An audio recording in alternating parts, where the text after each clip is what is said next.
बड़ी पुरानी कहावत है कि बच्चे और बूढ़े एक समान होते हैं, दोनों को ज़रूरत होती है प्यार की, देख-रेख की। कुछ ऐसा ही विषय मुझे लगता है कि 10 नहीं 40 का है फ़िल्म का, जो बनकर तैयार है, रिलीज़ होने जा रही है। हमारे साथ रंधावा साहब हैं, जो निर्देशक भी हैं, प्रोड्यूसर भी हैं, एक्टिंग भी कर रहे हैं। क्या कहें, मैंने जो इंट्रोडक्शन दिया, वो सही है कि बच्चे और बूढ़े करीब-करीब एक ही समान हो जाते हैं एक उम्र के बाद? बच्चे और बूढ़े एक समान, ये तो पुरानी कहावत है। अब मैं पूरी तरह से इसमें डिटेल एनालिसिस तो नहीं की है, लेकिन जैसे हाँ, वो बेसिकली क्या होता है कि उनकी डिमांड्स बहुत कम होती हैं, जैसे बच्चों की। वैसे बड़े लोगों की भी बहुत कम डिमांड्स होती है ना, तो उस फॉर्म में और ये लोग खुशी भी थोड़ी-थोड़ी चीज़ों में उनको मिल जाती है और इनकी बहुत ज़्यादा वैसे डिमांड्स नहीं होती। तो उस वे में आप ये कह सकते हो कि बच्चे और बूढ़े एक समान हो जाते हैं और अगर बचपने वाली हैबिट रहे बुढ़ापे में तो डेफिनेटली आपको हेल्प करेगी। हाँ, कुछ बूढ़े वैसे नहीं रहते हैं बच्चों की तरह, ये भी है, और कई बार बहुत इरिटेबल से और वो हो जाते हैं अपनी प्रॉब्लम्स रिलेटेड। वही मैंने मूवी में भी उसी चीज़ को दिया है और उसके पीछे कई रीजंस होते हैं। तो उनका भी सोल्यूशन है अगर जो यंगर जनरेशन जो मिडिल एज वाली ग्रुप है वो रियलाइज करे। बिल्कुल साहब, हम और आपसे भी कि हमने कई बार फ़िल्म इंडस्ट्री में हमने देखा है, फ़िल्में बनती हैं जिनमें कई बार दिखाया जाता है कि वृद्धाश्रम की कहानी बताई जाती है, लेकिन वो एक प्लॉट होता है, सब प्लॉट हम जिसे कहते हैं। लेकिन एक ऐसी फ़िल्म बनी है जो पूरी तरह से बुज़ुर्गों के इर्द-गिर्द कहानी घूम रही है। इसके ऊपर रोशनी डालो जी। ये जो फिल्म बनी है जी। It is for all ages, everybody will enjoy this film. असल में क्या है कि जब आदमी बूढ़ा हो जाता है जी। उसको काम मिलना बंद हो जाता है तो ना फिर उसकी घर में इज्जत है ना बाहर इज्जत है, ही फील रिजेक्टेड। और ये जो 10 नहीं 40 में दिखाया है कि घर में तो स्वाय टेंशन के आपको कुछ मिलेगा नहीं, तो इसलिए वो टाइम पास करने के लिए वहाँ जाते हैं 10-40 में। वहाँ पर हम एक एज के सारे लोग हैं, सब आपस में एंजॉय करते हैं और इस जिंदगी में जो दुख है सारे खत्म हो जाते हैं and we enjoy the life as. आप सर क्या कहेंगे, जैसे कि मैंने अभी कहा कि एक प्लॉट की तरह हैंडल किया जाता था, मगर ये एक बड़ी बात है कि एक ऐसी कहानी पेश की जा रही है जिसकी वाकई में ज़रूरत है आज की युवा पीढ़ी को, जो बहुत ही व्यस्त है अपने काम में, उनके पास समय नहीं है कि वो बुज़ुर्गों को समय दे सकें। उस लिहाज से ये फिल्म कितनी महत्वपूर्ण है, इम्पोर्टेंट है? सिर्फ फिल्म नहीं है, एक समाज के अंदर नई बात है। बिल्कुल। कि जो बुजुर्ग लोग हैं उनको कहीं भी शांति नहीं मिलती है, कोई मिलने नहीं आता, कोई पूछने नहीं आता, कोई हाल चाल लेने नहीं आता। वो दिन भर पड़े पड़े बोर होते रहते हैं, परेशान होते रहते हैं। किसी तरह की कोई उनको मनोरंजन की चीज़ नहीं है, टीवी भी है वो देख लिए, बाकी ये देख देख कर कि वो कंटाल जाते हैं। तो ये बुजुर्गों का जो है सब कुछ है, घर है, अच्छा है, सब कुछ है, लेकिन कोई मिलने वाला नहीं, प्यार से मिलने वाला, कोई उनसे मधुर बातें करने वाला कोई नहीं, कोई सुनने वाला नहीं है।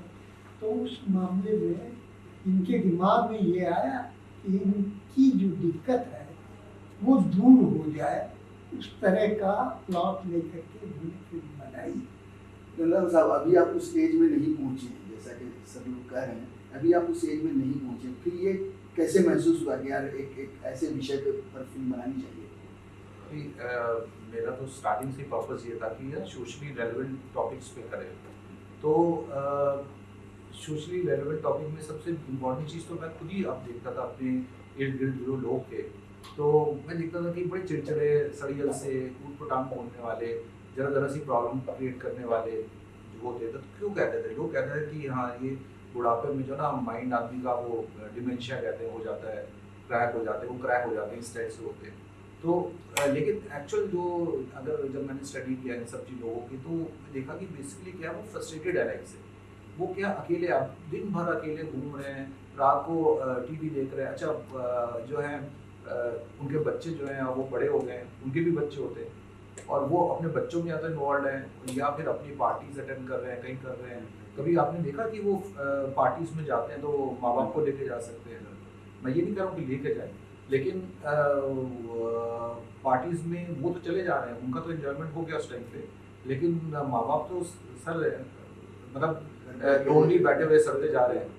तो ऐसी कंडीशन में जो है ना, उनको एटलीस्ट रियलाइजेशन तो हो कि भैया ये क्यों ऐसे बिहेव कर रहे हैं, उनकी कुछ ज़रूरतें हैं तो आप वो करो। और वो चीज़ ये नहीं है कि आपने पैसे दे दिए या कह दिया कोई बात नहीं, जहाँ घूमना घूम लो, ये करना, ऐसा नहीं।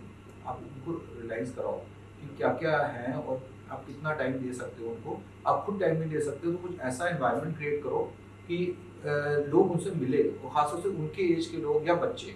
दो ग्रुप बिल्कुल बिल्कुल साथ में चलते हैं, बच्चे और वो, क्योंकि बच्चे भी जजमेंटल नहीं होते, ठीक है ना। बच्चे कभी जजमेंटल नहीं होंगे, वो ही नहीं देखेंगे कि यार इसकी कमाई है अच्छी नहीं है या वो नहीं अच्छी है, या मेरे, आप देखोगे सबसे ज़्यादा बच्चों का लगाव होता है अपने ग्रैंड पेरेंट्स से। बिल्कुल। क्यों? क्योंकि वो सबसे ज़्यादा टाइम देते हैं, बिल्कुल सबसे ज़्यादा टाइम देते हैं अपने माँ बाप से ज़्यादा, उनको ग्रैंड पेरेंट्स से क्लोजनेस होती है, क्योंकि माँ बाप बिजी होते हैं काम में, वो इतना टाइम नहीं देंगे जितने ग्रैंड पेरेंट्स।